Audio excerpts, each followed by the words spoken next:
Isang mapagpalang araw po sa inyong lahat. Ngayon po ay July 25, 2024 at ngayon po ay Huwebes at ipinagdiriwang natin ang kapistahan ni Santiago, isang apostol o si Saint James.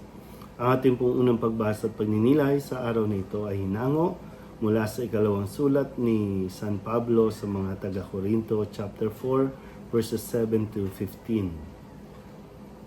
Mga kapatid, kaming pinagkalooban ng kayamanang espiritual na ito ay hamak. Kumbaga sa sasidlan ay palayok lamang, upang ipakilalang ang di malirip na kapangyarihan ay sa Diyos at hindi amin.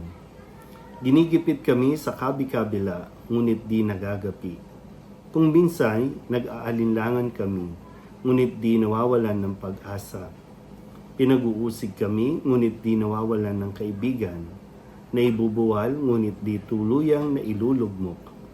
Lagi kong taglay sa aking katawan ang kamatayan ni Jesus upang sa pamamagitan ng katawan ko'y mahayag ang kanyang buhay.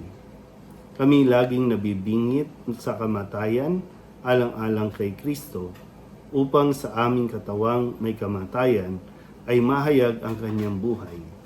Ano pat habang ako'y dahan-dahang namamatay, nagkakaroon naman kayo ng buhay na walang hanggan. Sinasabi sa kasulatan, nagsasalita ako sapagkat ako'y sumasampalataya. Bunga ng gayong diwa ng pananampalataya, nagsasalita rin ako sapagkat ako may sumasampalataya. Sapagkat nalalaman ko ang Diyos na muling bumuhay sa Panginoong Hesus, ang siya ring bubuhay sa akin, kasama niya at magdadala sa inyo at sa akin sa kanyang piling. Ang lahat ng pagtitiis ko ay sa kapakanan ninyo upang sa pagdami ng mga nakatatanggap ng mga kaloob ng Diyos, lalo namang dumami ang magpapasalamat at magpupuri sa Kanya. Ang salita ng Diyos. Muli po, isang mapagpalang araw sa inyo pong lahat. Ngayon po ay pinagdiriwang natin ang kapistahan ni Apostol Santiago o si Saint James. Ito yung madalas din natin naririnig sa mga ebanghelyo na kapag sinasabing si Santiago, kasunod niya na sinasabing siya yung kapatid ni San Juan, no? Mga anak ni Zebedeo, at sila rin yung tinatawag o tinaguri ang mga Boanerges o mga anak ng kidlat, dahil sila'y nagsasalita at o kaya kapag sila'y nagsasalita ay parang malakas yung epekto ng kanilang mga mensahe.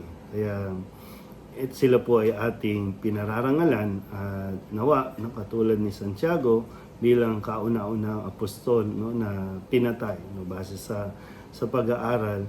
Siya po yung kauna-unahang na apostolo alagad ni Jesus na pinatay taong 44, no, nang iutos ni Haring Herodes Agrippa, no, sa base po sa mga pahayag. At bago pa daw po nangyari na siya ay ipapatay, sinabi na nagpunta siya sa bansang Espanya at doon ay ipinagpatuloy ang pagpapahayag ng mabuting balita.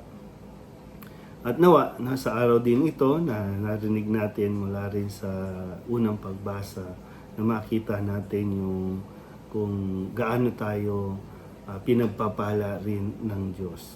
Sabi po dito, siyempre, no, mahalaga po yung pundasyon ng pananampalataya natin. Kapag ang isang tao nagtataglay ng pananampalataya, ay walang anumang pagsubok o problema ang magpapahina sa kanya. Sabi nga po dito, sabi, ginigipit sila ng kabi-kabila, ngunit di nagagapi.